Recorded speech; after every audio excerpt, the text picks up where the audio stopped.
BetterHelp is one of the biggest YouTube sponsors of the past decade and was exposed for exploiting vulnerable users, using unqualified therapists, and selling sensitive user data.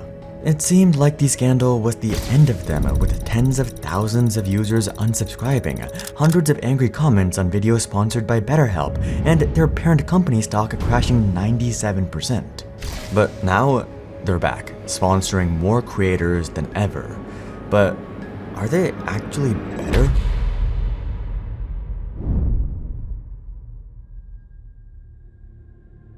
Anxiety, depression, and many other mental health disorders are huge challenges for many. Not only that, but they've been on the rise for some time. Yet, simultaneously, traditional therapy is inaccessible to many people. It's expensive, it requires physical presence, and is frankly just less flexible than what online services usually offer. That's where BetterHelp came in. They launched in 2013 and they seemed like a game changer. Patients signed up and were matched with a therapist and had sessions via call, text, video, whichever they were most comfortable with. If they didn't connect with their therapist, they could be matched to a new one. No cost, no hassle. Not only that, but it was cheaper than most traditional practices, meaning that therapy was now far more accessible to those who needed it, which is great. Over the coming years, BetterHelp started building momentum. By 2018, they were sponsoring thousands of YouTubers, and the company exploded in popularity. The pandemic had confined everyone indoors, and demand for remote therapy was at an all-time high.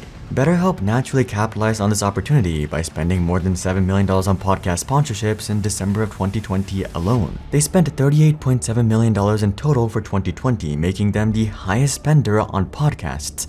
But during BetterHelp's rise, the cracks slowly began to appear. Firstly, users started reporting some strange experiences with their platform, many of which had a common theme. My first therapist was 10 minutes late to our 10-minute meeting, our first initial meeting. And then she was like, oh, wow, we don't have a lot of time. And then she kept trying to sell me her book. So I contacted them and I got a different therapist. He was also late and just completely missed our first meeting. We set a second one, he missed that one. And then he just texted like, oh man, I'm so sorry, I was at my other job. And I was just like, what the The quality of therapists varied wildly. Some saw their therapist cooking or shopping mid-session, which naturally makes patients feel uncomfortable. One patient, after discussing career goals, had her therapist send her a patronizing YouTube video to watch after their session that told her, it's natural to want to do big things, even if it's never going to happen for you. Another patient had the therapist encourage them to put their baby up for adoption because their friend really wanted a baby. One Reddit user shared a horrifying experience. He implied that his life was almost perfect and that I should be like him. At a certain moment, he wanted to imply I had signs of narcissism in me, and having suffered from narcissistic abuse pretty much my whole life, that was very hard to hear. I had never felt this unsafe with a therapist before. He admitted himself to being a narcissist. I couldn't stop crying, and every time I tried to say something, I would cry even more.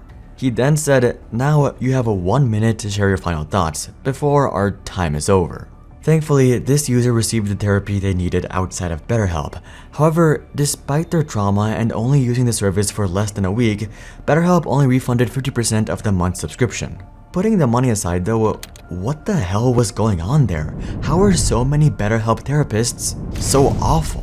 Well, as it turns out, BetterHelp employed many unqualified therapists. According to them, it was the patient's job to verify if the therapist was qualified.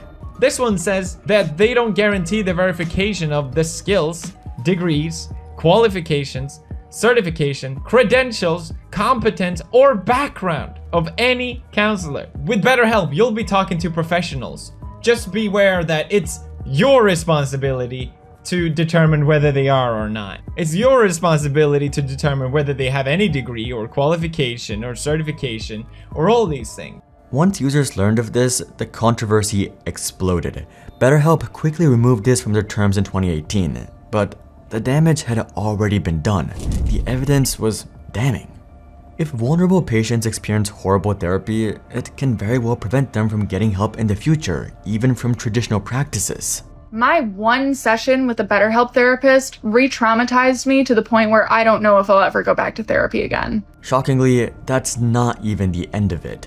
BetterHelp was concealing another massive problem that caught the eyes of the US government. Somehow, BetterHelp returned. The company has recently emerged with a wave of new YouTube sponsorships and a brand new marketing campaign. In Q3 of 2022, they sponsored 392 YouTube videos. 1 year later, they sponsored just under 2,000 videos. In March of 2024 alone, they spent $8.2 million on podcast advertising. Their marketing strategy is aggressive as they are determined to recover their brand image and to claim back their market share. But have they improved their service? Well, their number of therapists has increased dramatically. In 2021, they had a total of 16,000 therapists, but by 2024, they have 34,000, a massive leap. What BetterHelp really needed though wasn't quantity, it was quality. BetterHelp states that it only accepts 15% of therapists who apply, but the testimonies are still concerning. In 2024, a clinical psychologist tried the platform as a client and had a strange experience with their therapist. Seemed ill at ease and unsure how to proceed, she made inappropriate self-disclosures about her own health problems. When I mentioned the problem with night eating, I saw a weird expression come across her face, and she mentioned that she struggled with the same problem. Without much assessment, she offered solutions that were absurd. She suggested I monitor the night eating and give yourself a star as a reward. He described that his second therapist threw out a bunch of tips from her therapy trick bag and hoped that some might stick. And while they seemed like plausible solutions, she didn't investigate my experience in detail enough to know if they could be appropriate. The structure and setup of the platform may make therapists jittery, pressing them into achieving quick results and using superficial interventions. Another user who tried the platform stated, "My therapist was great, but definitely was not 100% present. She seemed distracted." BetterHelp still seems to place an emphasis on quantity over quality. This is bad, but it's made even worse by how BetterHelp markets its service. In 2020, the journalism website Jezebel began investigating something unsettling. As it turned out, BetterHelp was taking users' extremely personal information and selling them to advertisers. Jezebel stated that they began to silently slip data to dozens of third parties, monitoring our behavior online and signaling to companies like Facebook and Google and Snapchat and Pinterest that we were considering BetterHelp treatment. Facebook, for instance, is alerted every time a person opens the app, essentially signaling to the social media company how often we were going to a session and when we booked our appointments. BetterHelp didn't even deny the allegations, as they didn't see the issue. They stated that their methods were standard and that they typically far exceed all applicable regulatory, ethical, and legal requirements. However, this didn't exactly comfort users. Word of these practices soon spread, and people were outraged. This was an immense breach of privacy. Many online platforms do sell user data, but this was different. Traditional therapy has something called patient privilege. Information shared between a patient and their therapist is completely confidential because the details are extremely personal. Maybe it could be argued that app users' data is not technically covered by patient privilege, but it's definitely in gray area. I suppose BetterHelp forgot to mention this in their list of benefits over traditional practices.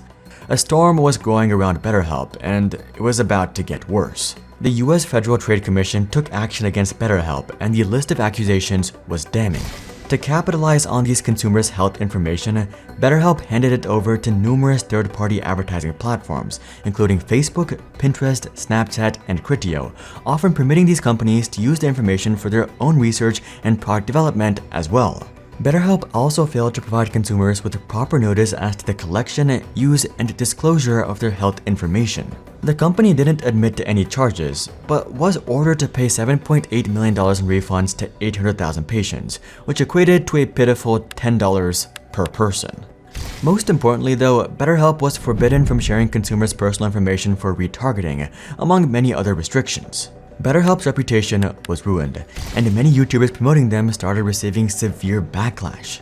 After this, BetterHelp went quiet, at least for a while. BetterHelp. BetterHelp. BetterHelp. BetterHelp. BetterHelp. BetterHelp. BetterHelp. BetterHelp. BetterHelp. BetterHelp. BetterHelp. BetterHelp. BetterHelp. Therapy can be expensive, and the price of finding a therapist that you like and connect with can be overwhelming, which is why BetterHelp offers a more affordable alternative to in-person therapy. But therapy can seem like this big, intimidating thing, right? Well, that's where BetterHelp comes in, because their goal is to make therapy less intimidating and more accessible. They consistently position themselves as the cheaper, more accessible alternative to traditional practices. On their landing page, they list all kinds of benefits you get with BetterHelp, which you don't have at in-office practices. Benefits include messaging, texting, phone calls, video calls, worksheets, and much more.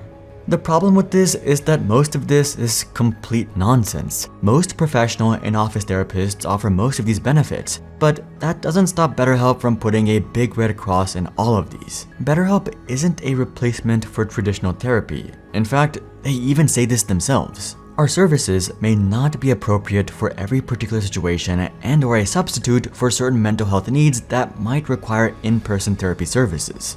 The terms also continue to say, do not disregard, avoid, or delay in obtaining in-person care from your doctor or other qualified professional because of information or advice you received through the platform. BetterHelp's therapists also cannot diagnose any conditions, even though many are qualified to do so. It's fine for BetterHelp to supplement other health services. It's also fine for BetterHelp to not diagnose patients, given that appointments are over call or text. But BetterHelp doesn't advertise themselves as an addition to existing therapy. Their marketing promotes them as the solution and replacement. It leads people into using their service, even if it's not the best solution for them. But that's not even the end of it. If we look at the big picture, something else is going on at BetterHelp. BetterHelp is actually owned by another company, Teladoc, which hasn't been doing so hot. Their shares peaked in 2021 at $293, and today they are down over 97% to $8 a share, and their income is even worse. The company has burnt billions getting to where they are, and they still aren't profitable, having burnt $1 billion in the most recent 12-month period. We don't have BetterHelp specific financial data, but the data that we do have is already not in their favor. In Q3 of 2023, BetterHelp had 459,000 paying users. Next quarter, that dropped to 425,000, then down to 415,000. These numbers continue to drop in 2024, which illuminates what's actually happening with BetterHelp. Their recent surge in marketing isn't a triumphant, defiant return. It's a last attempt to survive. The controversies caused an exodus of users, and it seems that BetterHelp is struggling to hold on to the rest or replace the ones that are leaving. The company may have inflicted too much self-harm to bounce back. I know this video has largely been critical of BetterHelp, but BetterHelp is a great idea, just with poor execution. It solves a lot of problems and does fill a need, but the company has one massive issue: priorities. One doctor put this perfectly: BetterHelp has the wrong incentives in mind and is not run clearly by people who have expertise in mental health. It's really run by people who have expertise in scaling tech companies. There is a need for accessible, affordable support, but BetterHelp has their priorities all wrong. They don't focus on quality or providing the best care. They focus on scale and dominating the market. We can clearly see this in a recent comment from Teladoc CFO. BetterHelp right now still has room to grow on the direct-to-consumer side. We have scale. I would expect us to continue to grow and drive efficient returns and cash flows for that business. BetterHelp may very well have room to grow, but they've hurt their chances by damaging their own brand. BetterHelp doesn't need to be bigger. It needs to be better. If you're interested in deeper dives, interviews with insiders, and exclusive tech analysis, you can sign up to our free weekly newsletter. Link is below. But until then, I'm Hari, and I'll see you guys on the next one.